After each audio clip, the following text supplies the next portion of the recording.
Buenas noches, jóvenes. ¿Cómo están? Buenas noches. Buenas noches, Buenas noches, licenciado. Luis. Buenas noches. Feliz. Buenas noches. Bueno, aquí estamos ya reincorporándonos, ¿verdad? Las actividades. Para el día de hoy tengo planificado avanzar ya con la sección 11, que la podamos terminar. Y así pues nos quedaremos el resto de los días. Tengo que mandarles la guía, sé que estoy pendiente, para darles un chance en la parte práctica para que la desarrollen, pero la planificación de hoy es terminar la clase. Pues mañana ya les estaré dando otras instrucciones acerca de otros temas, ¿verdad? Siguiente evaluación y todo lo concerniente a esto, que en teoría la siguiente evaluación es el sábado, ¿no? La teórica, el quiz de estos dos temas de beneficios a empleados. Entonces ya martes, miércoles, jueves, de alguna manera, por lo menos martes, miércoles, nos tomaremos siempre un tiempo para poder repasar o contestar preguntas respecto a los temas de beneficios a empleados y a lo que cerremos hoy, ¿verdad? Entonces voy a dar inicio. Siempre les pido que tengan ahí mucho cuidado con los micrófonos, con las cámaras, para que la grabación quede íntegra, ¿verdad? Y podamos salir bien. Entonces voy a dar inicio y ahí les encargo.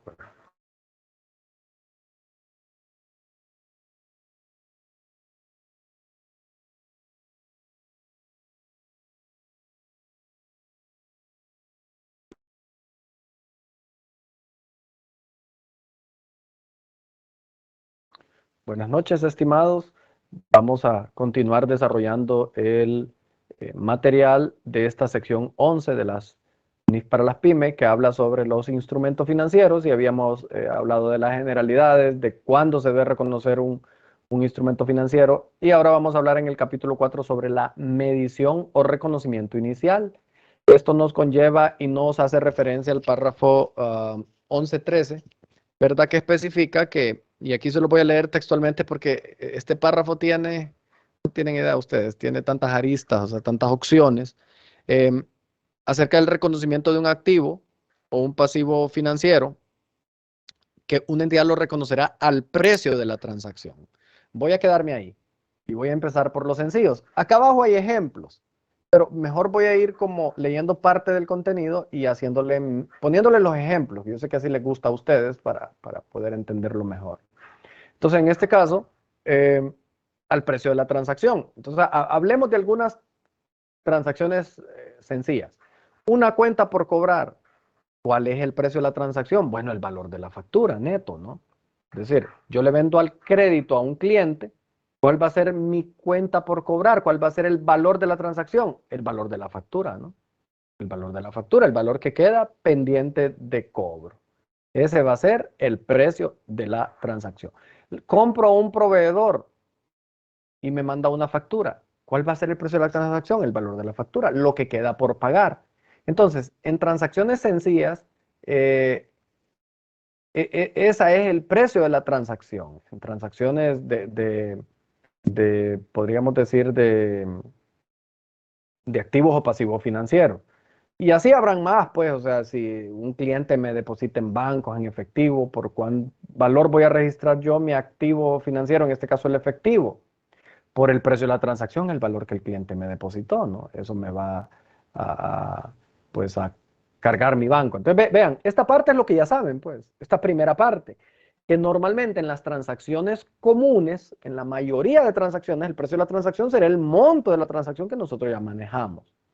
Aquí dice, incluidos los costos de transacción, excepto en la medición inicial de los activos y pasivos que se miden al valor razonable con cambios en resultados. Es decir, a veces hay, que en pymes no se da mucho, algunas pocas situaciones donde el activo se mide al valor razonable o el pasivo. Por lo tanto, en ese caso, no se van a restar los costos de transacción. ¿En qué casos hay costo de transacción? Bueno, cuando se paga una comisión. Fíjense que yo tengo un ejemplo que ya vieron ustedes de esto y que me voy a agarrar de él, que es el préstamo, que estudiamos en el segundo tema del primer parcial, ¿se acuerdan? Costo por préstamo. ¿Se acuerdan ustedes que teníamos hasta voy a buscar el material para repasar. ¿Será que lo tengo aquí mismo? Yo creo que aquí mismo más abajo me voy a ir para que vean ustedes cuándo es que se le restan, cuándo es que se le restan los costos. Aquí está. Aquí está en pantalla, les estoy mostrando que este es el mismo ejemplo que está allá en el tema 2. Y miren, este era un préstamo de 1.000.000, ¿se acuerdan? Que sacábamos la tasa de interés efectiva porque la tasa nominal era 8, ya lo habíamos visto. Sacábamos la tasa de interés efectiva 8,77 y me quedaban 980. Entonces, pero el préstamo fue por 1.000.000, pero el banco me cobró una comisión y honorarios. Entonces, vean ustedes, ¿por qué valor se registra el pasivo? ¿Por 1.000.000 o por el valor neto menos costo de transacción? Por supuesto, por el valor neto menos costo de transacción, 980.000. Entonces, este ejemplo, que ya lo estudiamos desde el primer parcial, es justamente el que tiene que ver con esta teoría que acabo de mencionar aquí. Se medirá al precio de la transacción, es decir, 1.000.000 menos los costos de transacción, que son 20.000 en este caso. ¿Se acuerdan que habían costos atribuibles a la transacción? En ese caso solo eran 20 porque la otra gasto de papelería no era parte de. Entonces, a eso se refiere esta parte del párrafo. Miren cómo vamos aprendiendo. Cuando es al valor razonable, bueno, va a ser al valor de mercado. Yo compro, por ejemplo, pongo ejemplos muy extraños, pero bueno, para que lo sepan, compro una acción que cotiza en bolsa. Entonces, normalmente yo pagaré por esa acción el valor razonable, pues entonces yo tengo que registrar esa acción al valor razonable. En circunstancias muy raras yo pude haber pagado más o menos que el valor razonable. En esos casos, entonces básicamente lo registro al valor razonable y pues registro una ganancia o pérdida en el día 1, se le llama eso, hay una teoría ahí de eso. Pero eso es poco común, no me voy a desgastar en algo que es poco común que suceda, ¿verdad?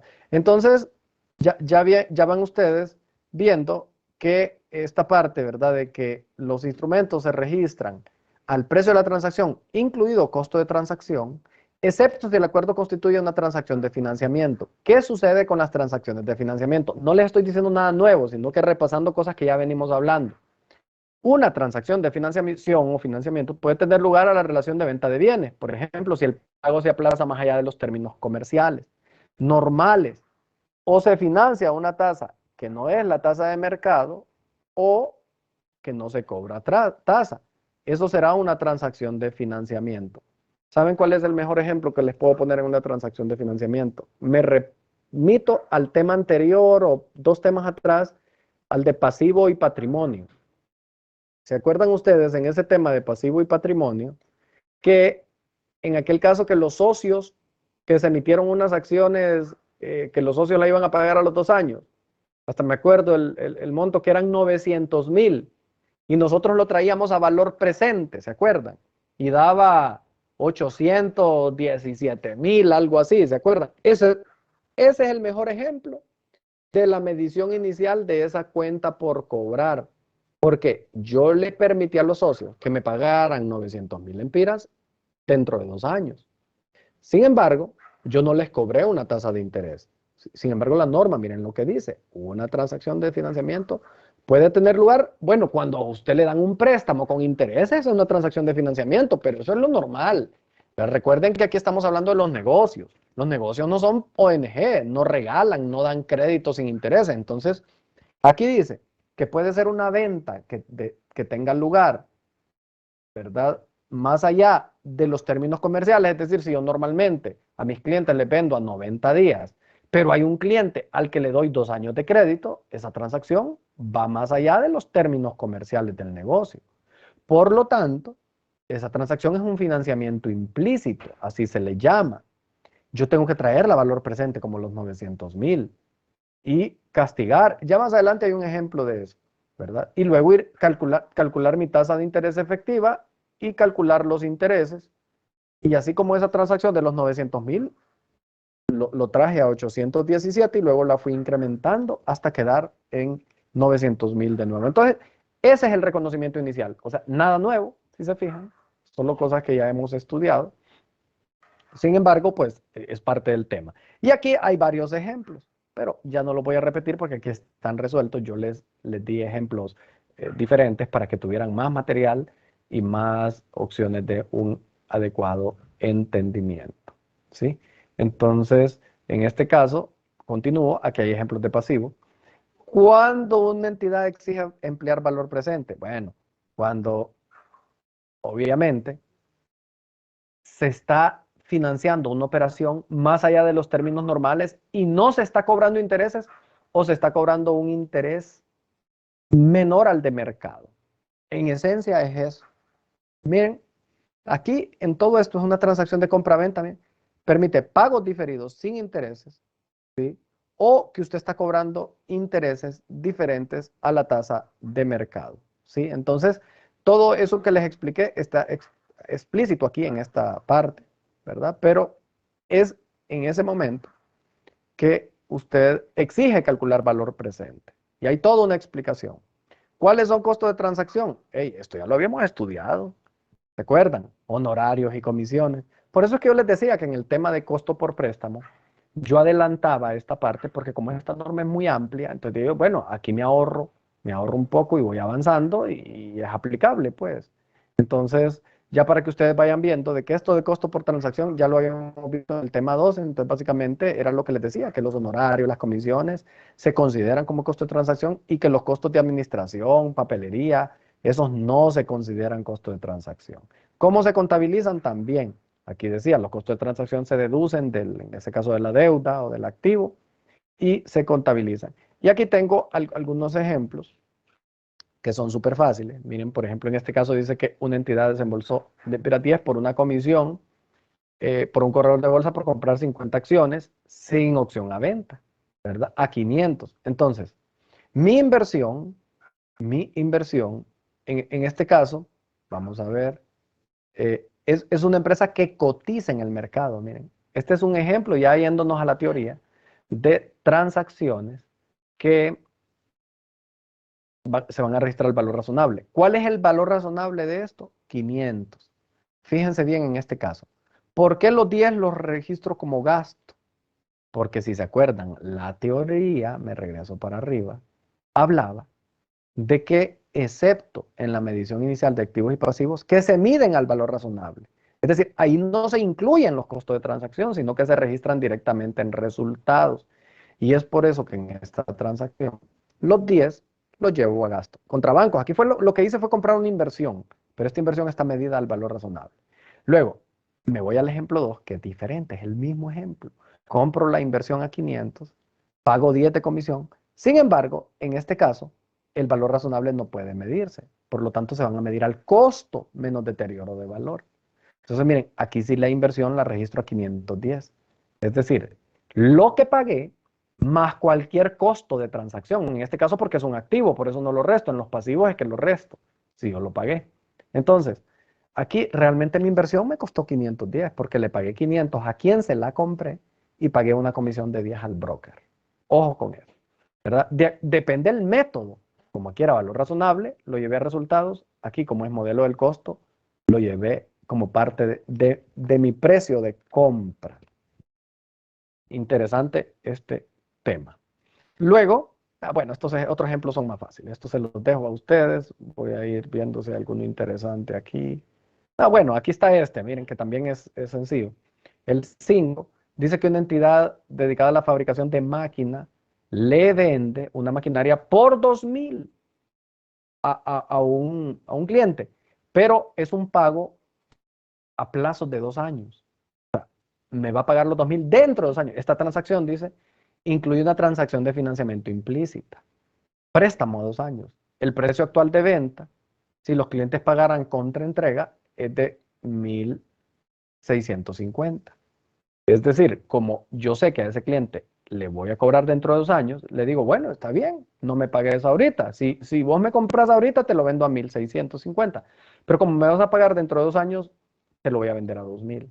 Realmente lo que estoy haciendo es un financiamiento implícito. Entonces, vean ustedes que yo la cuenta comercial la registro, que es el activo financiero, como 1,650, que es en teoría aquí ya se calculó, es el valor presente de 2,000. ¿Sí? Y la diferencia entre 1,650 dice que va a reconocer como ingreso por intereses a lo largo de los 2 años.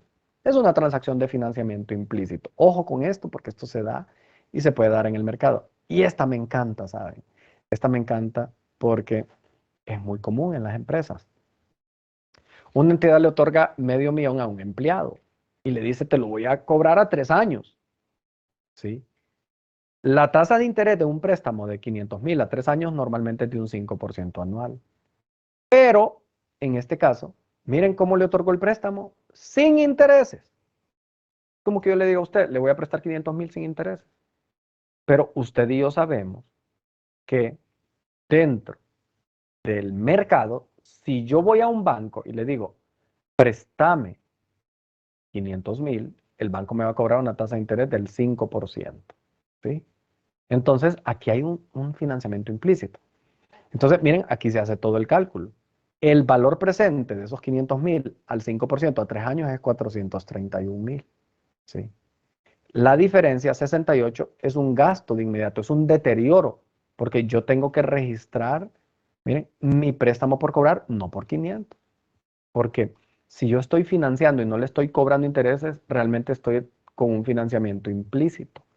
Este descuento es un gasto de entrada. Hoy me hicieron una pregunta de esto, hoy me llamaron justamente para hacerme una pregunta de esto. Y contra bancos, porque en realidad yo le presté 500,000 al empleado. ¿Qué seguirá después de esto? A la préstamo por cobrar le voy calculando. Si ustedes quieren seguir, es más, les voy a dejar esa tarea, háganla. No solo porque yo se las pida. En la siguiente clase, de hecho, les voy a preguntar que alguien me presente las siguientes 2 partidas del cálculo de intereses. Solo para darles una pista, esto es muy similar a lo que vimos en el ejemplo de los 900,000. Yo lo que tengo que hacer es calcularle el 5% a 431 y es lo que le voy a cobrar el 31 de diciembre de este primer año, los intereses.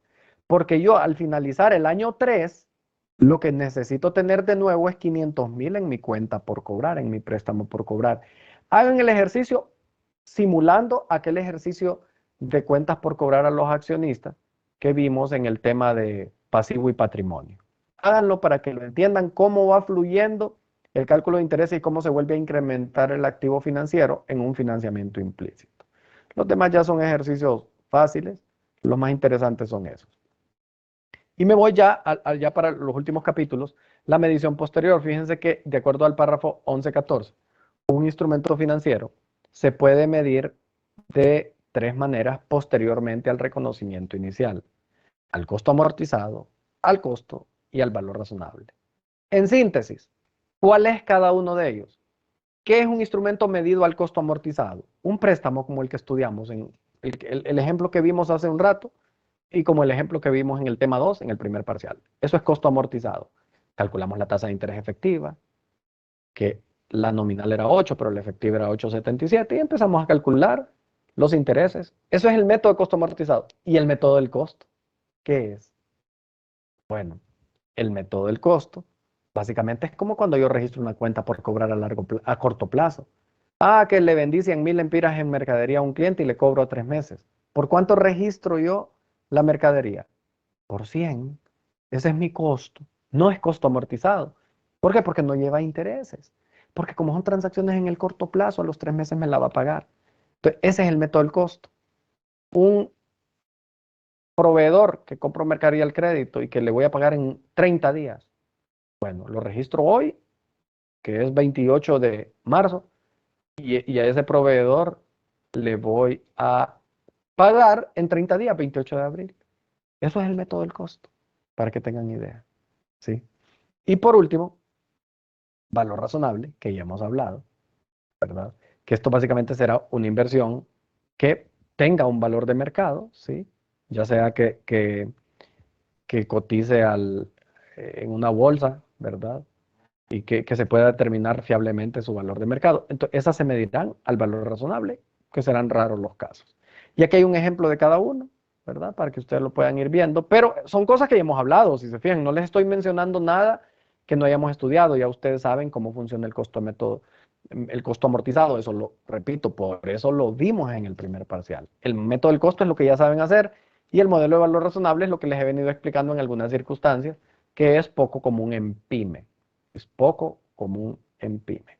Sigo bajando y me voy costo amortizado y método de interés efectivo, no tendría yo que repetir lo que ya expliqué en el primer parcial, en el tema 2, pero es lo mismo, la misma teoría que está aquí. Y aquí está el ejemplo. De hecho, les planteo un ejemplo que ya estudiamos. Por eso es que les decía que yo necesitaba avanzar porque este tema tiene más cosas. Por ejemplo, a lo que vamos a entrar ahorita, deterioro. Vamos a ver. Si habían 3 métodos para reconocer posteriormente mis activos y pasivos financieros, cuando yo hable de deterioro, voy a hablar de deterioro de un instrumento financiero medido al costo o al costo amortizado y voy a hablar de un activo, muchachos. Normalmente los pasivos no se deterioran, ¿verdad? Entonces dice que de acuerdo al párrafo 1121, la entidad evaluará si existe evidencia objetiva de deterioro en el valor de los activos, miren, financieros, que se miden al costo o al costo amortizado. Ojo, que esa puede ser una pregunta de examen. Yo les digo, voy a calcular el deterioro de un activo financiero que se mide al valor razonable. En automático ahí hay algo malo. ¿Por qué? Porque la norma no me permite, y es ilógico, calcularle deterioro a un activo que se mide al valor razonable. Eso no puede ser, porque el mismo valor razonable va castigando. Entonces, ojo, deterioro solo aplica para activos medidos al costo y al costo amortizado. Por eso yo les hablaba de una cuenta por cobrar. Imagínense yo que el 15 de diciembre vendo a un crédito, a un cliente al crédito. Entonces, yo le voy a revisar el deterioro a esa cuenta por cobrar porque es un activo medido al costo, ¿no? Entonces, esa es una transacción que yo tengo que preguntarme si de alguna manera tiene algún indicador de deterioro, ¿sí? Importante que vayan familiarizándose con esos temas para que puedan ustedes ir teniendo ya bien calculado y bien, ¿verdad? Digamos, mapeado todo lo que hay que hacer. Luego, dice que cuando exista evidencia objetiva de deterioro, la entidad reconocerá directamente la pérdida por deterioro, ¿sí? Muy importante eso, que cuando pues haya evidencia, ¿se acuerdan cuando estudiamos el tema de deterioro que para los inventarios se analizaba el deterioro todos los años? Sin embargo, para los activos distintos a inventario, el deterioro solamente era cuando había indicadores de deterioro. Aquí es lo mismo.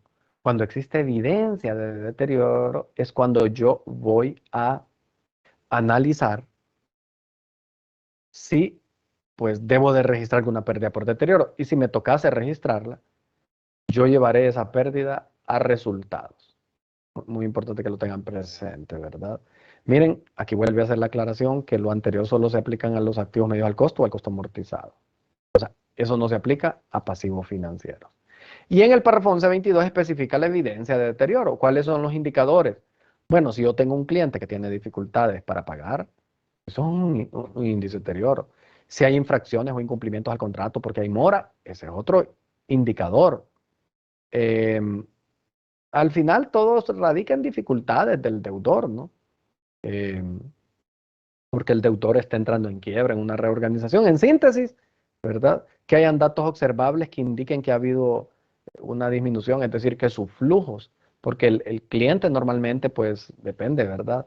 El tipo de entidad puede entregar estado financiero y usted mira que los flujos están bajando. Eso es una evidencia de deterioro, por eso hay que hacer un buen análisis de riesgo a quien se le preste. Entonces, si se da una evidencia de deterioro, pues es un indicador de que el activo o el grupo de activos puede estar deteriorado y pudo haberse realizado una pérdida por deterioro, ¿sí? Primero tuvo que haber habido una evidencia objetiva de deterioro, ¿sí?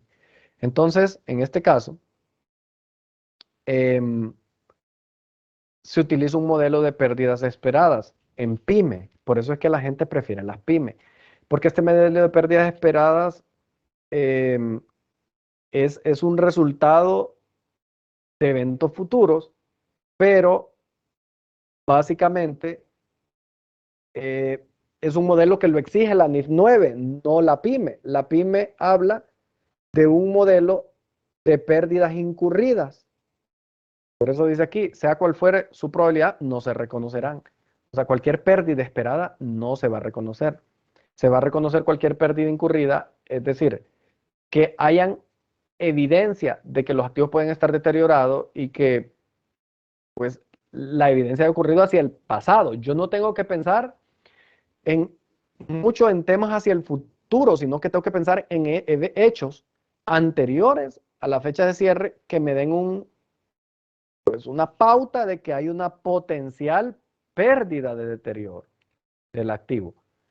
Por eso aquí aclara que las pérdidas esperadas no se registran. O sea, yo no puedo hacer, eso solamente se aplica para NIF 9, que es un modelo complejo, por cierto. Pero para PYME no se aplica. Entonces, mucho ojo con eso, ¿sí? Para que lo tengan presente, ¿verdad? Y aquí hay de alguna manera un ejemplo. Mire que la entidad presta 100,000 a un empleado por un año de intereses, se paga el 8%. Mire que rara vez la entidad otorga préstamos a empleados, pero es considerada una transacción excepcional. No hay motivo para creer que el empleado no pagará, vean. Pero el principal, la tasa de interés de mercado para un préstamo similar es del 8%, ¿sí? La entidad desea reconocer una pérdida por deterioro de 10,000 en el préstamo, ya que en el pasado la entidad ha descubierto que en promedio, o sea, por antecedentes, la entidad dice que no le reembolsan el 10% del saldo de sus cuentas comerciales por cobrar. Ojo. ¿Verdad? Entonces, miren, aquí hay un antecedente, que el 10% de los saldos de la cuenta por cobrar no se los pagan. Entonces, miren la respuesta. Dice que la entidad no puede reconocer una pérdida por deterioro, ya que no existe evidencia del deterioro del préstamo al empleado. El préstamo de empleado no posee características de riesgo de crédito similar a los préstamos comerciales. Por ello no puede agruparse, o sea, no puede, un antecedente de clientes comerciales no se le puede aplicar a un empleado porque es diferente. La cartera de cuentas por pagar, por cobrar empleados es diferente a cuenta por cobrar clientes. No se registra una pérdida por deterioro. Un tanto interesante que analizar. De acuerdo al párrafo 1123, hay otros factores que pueden generar una evidencia de deterioro, ¿verdad? Igual, muy parecido a lo que hablábamos en la norma de deterioro, que hayan cambios en el entorno tecnológico, de mercado y económico, ¿sí? Del activo. Entonces hay que también considerar ese tipo de factores. De acuerdo al párrafo 1125, dice que una pérdida por deterioro del valor de los activos se va a medir de la siguiente forma. Para instrumentos al costo amortizado, que son los que devengan intereses, la pérdida será la diferencia entre el importe en libros del activo, es decir, el valor que yo tengo registrado hoy por el activo, y el valor presente de los flujos de efectivo futuros estimados, descontado utilizando la tasa de interés efectiva original. ¿Qué significa esto? Que si yo voy acumulando intereses morosos, por ejemplo, por morosidad, yo lo registro como intereses por cobrar. Es parte de mi registro como activo. Pero en mi valor presente, descontado con la tasa original, yo realmente no debería de considerar intereses moratorios, porque ya dijimos que los intereses moratorios son un indicador de deterioro. Entonces yo agarro mi plan original y digo, ¿cuánto debería de haber en valor en libros en esta fecha? Tanto. Pero ¿cuánto hay? Ah, el valor es mayor por cobrar. ¿Por qué? Ah, porque a esta empresa se le atrasaron unos pagos. Entonces esas cuotas atrasadas podrían considerarse como deterioro y así usted saca la diferencia. Esto es raro que suceda en una empresa comercial, más bien sucede esto segundo. Para un instrumento medido al costo, que es lo más común, esto se aplica, por ejemplo, para una cuenta por cobrar clientes.